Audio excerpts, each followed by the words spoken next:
The movie begins with the US president and his wife arriving at the White House. Once inside, they immediately go their separate ways. The president instructs his staff to find a better lookalike for him this time, and then greets a woman named Monroe. Meanwhile, we see a president lookalike named Dave promoting a hamburger chain. A little girl asks her mother if he's the president, to which her mother replies she hopes not. Suddenly, two men in suits appear and start watching Dave. Back at the White House, the president instructs his staff to kill a homeless shelter program that serves food to kids. He mentions that if he vetoes the decision, he will look like a prick, but he doesn't want that, so he wants his staff to look like pricks instead. Meanwhile, Dave arrives at his small shop, greeting his secretary. He then meets a crying woman who he promises to help, saying everyone works on a Wednesday.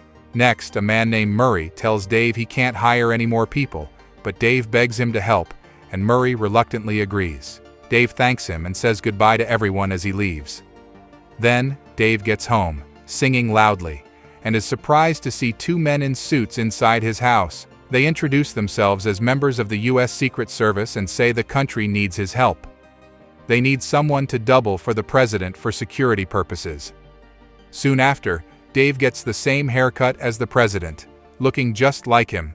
The chief of staff, Bob, instructs him to simply wave and get into the limousine. Next, we see that the president is giving a speech, and Dave is preparing for his role. Meanwhile, Secret Service agent Dwayne waits with Dave in a room as the president finishes his speech. When the president enters, he is surprised to see how much Dave looks like him. The president jokes that Dave is a very handsome man and instructs his staff to call him if there's a war before leaving. Dave then takes the lead, followed by bodyguards and staff as they exit the building.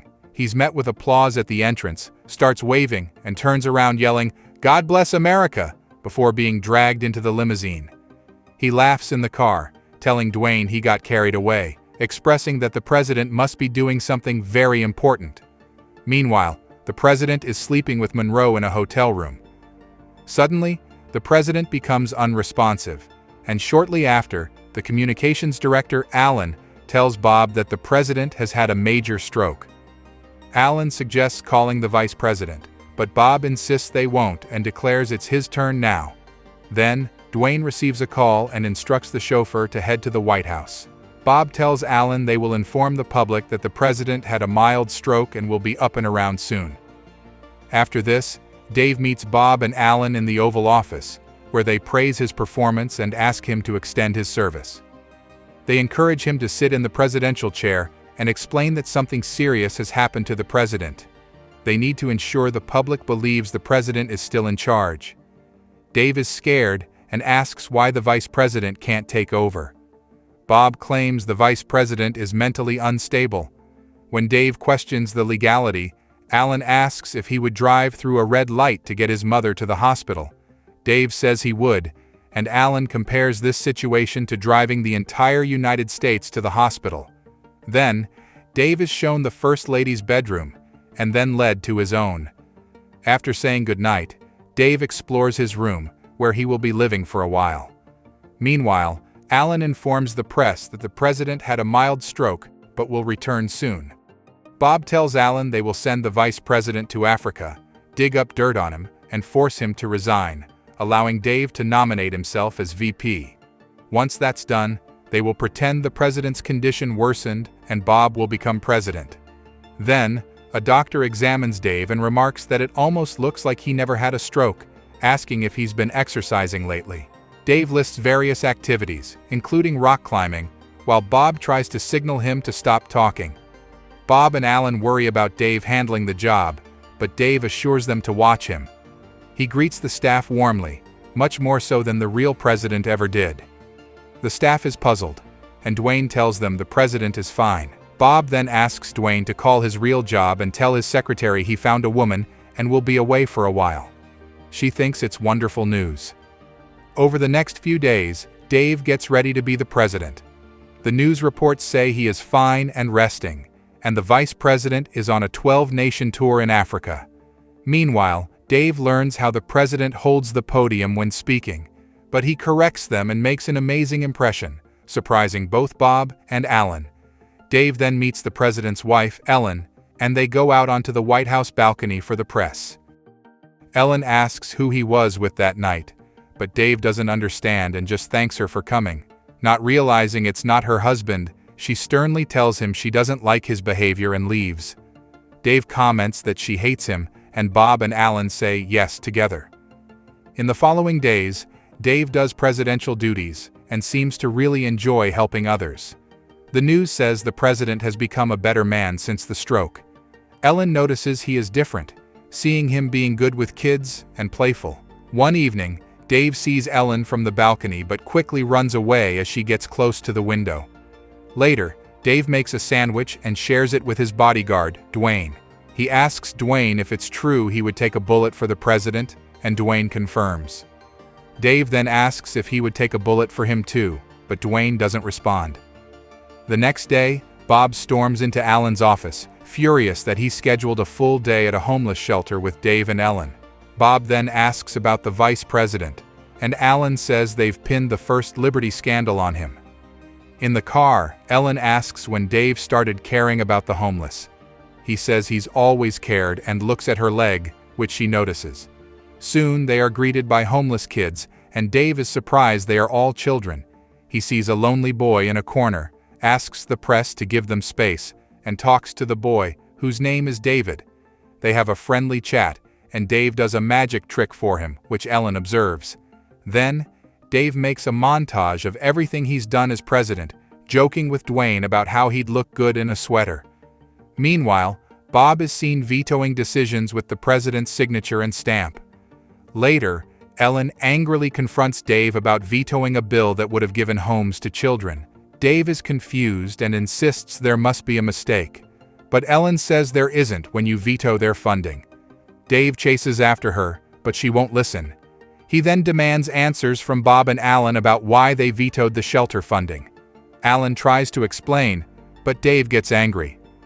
Bob finally says that if he can cut $650 million from the budget, he can keep the shelters and then storm out.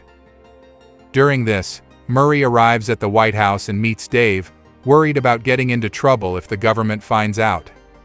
Dave reassures him, saying it's a national emergency, and asks for help cutting $650 million from the budget. He also asks for bratwurst and hot mustard for Murray. Murray criticizes how the books are managed and shows Dave how to cut the budget. The next day, Bob is happily singing, showing Alan how the vice president is now linked to the scandal. Bob asks why there are cameras, and Alan says it's the 100th cabinet meeting. Dave enters and starts the meeting, saying he wants to discuss budget changes. Bob protests, saying it's not on the agenda, but Dave explains it's a last-minute change to save the shelter. He points out that some defense contractors are not delivering on time and suggests holding back their payments and putting the money in an interest-bearing account, which would make $276 million. He also suggests cutting an ad campaign for the auto industry, saving $47 million. After listing more cuts, they managed to save $656 million, allowing them to keep the shelter, and everyone cheers except Bob. Someone informs Ellen about what her husband just did, and she is in disbelief. Bob threatens to ruin Dave, but Alan warns they will all go to jail if he reveals their involvement in the First Liberty scandal. That evening, Ellen walks in on Dave, and they talk. She says he did a good thing today, reminding her of something from the state legislature. Dave, confused, says he remembers too. Ellen then reveals he was never in the state legislature and asks who he is and where her husband is. Then, Dwayne takes them to a restricted area where Ellen sees her husband, who had a severe stroke and probably won't wake up. Ellen packs her things to move back home. Dave asks how she plans to get home, and she admits she hasn't thought about it. Then, he shows her a tunnel leading out, and tells her Dwayne has left them a car nearby. In the car, Dave asks when she first realized he wasn't her husband. She says it was on the way to the shelter when he looked at her legs. Dave thought it was in the shower, but she says no. Suddenly, the police stop them and ask them to step out of the car, thinking they are the president and first lady. People start watching, and Dave explains they are lookalikes hired to impersonate them. He does some funny impersonations, and people enjoy it. Eventually, one of the cops lets them go without a ticket. Next, Dave buys Ellen a special sandwich he loves, and she thinks it's good. She asks what he does besides being president, and Dave explains he helps people find jobs. Ellen asks what he would do if he had one more chance to be the president, and Dave says he would do a lot of things. When they return to the White House, a guard is surprised to see them. Inside, Ellen says Dave would make a great president, and they go to their separate rooms. The following morning, Bob is furious and storms into the Oval Office. He tells Dave he can't call press conferences and that he's a nobody who must ask permission before doing anything. Dave stands up and tells Bob he's fired. Bob protests, saying he can't be fired, but Dave ignores him. Ellen walks in, calls Dave "darling," kisses him, and says the media is waiting. As they leave, Dave asks Bob to leave his resignation on his desk. Dave tells the press he asked Bob, the chief of staff, to resign because they believe in different things. He then promises his administration will find a job for anyone who wants one. The press laughs, but Dave explains how people light up when they get a job, saying they look like they can fly because a job creates self-respect. He emphasizes that you don't know how much you can do until you stand up and try, leaving the room in silence. The next day, Vice President Nance greets Dave at the office and shows him gifts from different African countries. Nance admits they haven't always gotten along but respects him. However, he becomes angry and asks how Dave could involve him in the First Liberty scandal. Dave says he will fix it, confusing Nance. Alan then explains to Dave what happened, admitting it was Bob's idea. Meanwhile, Bob holds a press conference, accusing the president of involvement in the First Liberty scandal. Dave thinks Bob is lying, but Alan reveals the president actually did it. Then, Alan advises Dave not to take action, but Dave insists they can't hide. That evening, Nance visits Dave, praising his job program. Dave asks how Nance got into politics, and Nance shares his story. He explains that he was a shoe salesman until his wife encouraged him to run for office. He did, with a $2,000 campaign budget, and became a councilman. Dave says he started similarly. Later, Dave asks Ellen if Nance is a good man, and she confirms he is. The next day, news reports that the president has requested a rare joint session of Congress to address Bob's allegations. Before going in, Dave tells Alan to relax and enjoy the moment. Meanwhile, Bob has invited people to his house. Dave steps up to the podium, with Bob and Ellen watching. Dave admits the charges by Bob are true but not the whole truth. He presents documents proving Bob's involvement in the scandal and clears Nance of any wrongdoing. Then, Dave apologizes to the American people, but suddenly collapses mid-speech. Dave is rushed to the hospital. As they arrive, doctors take the president inside, while Dwayne stays with Dave in the ambulance. Dave tells Dwayne to take care, and Dwayne sincerely says he would have taken a bullet for him. Dave smiles and walks home. The news reports that the president had another more serious stroke and is fully incapacitated. After this, Nance is sworn in as the 45th President of the United States.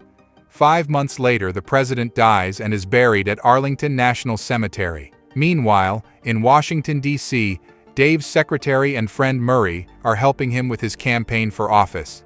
Dave finds a woman a job, saying everyone works on a Monday. Ellen appears, and Dave tells her she looks great. Murray looks at them strangely as Dave leads Ellen into his office. They start kissing, and Dave adjusts the window blinds for privacy. This is where the movie ends.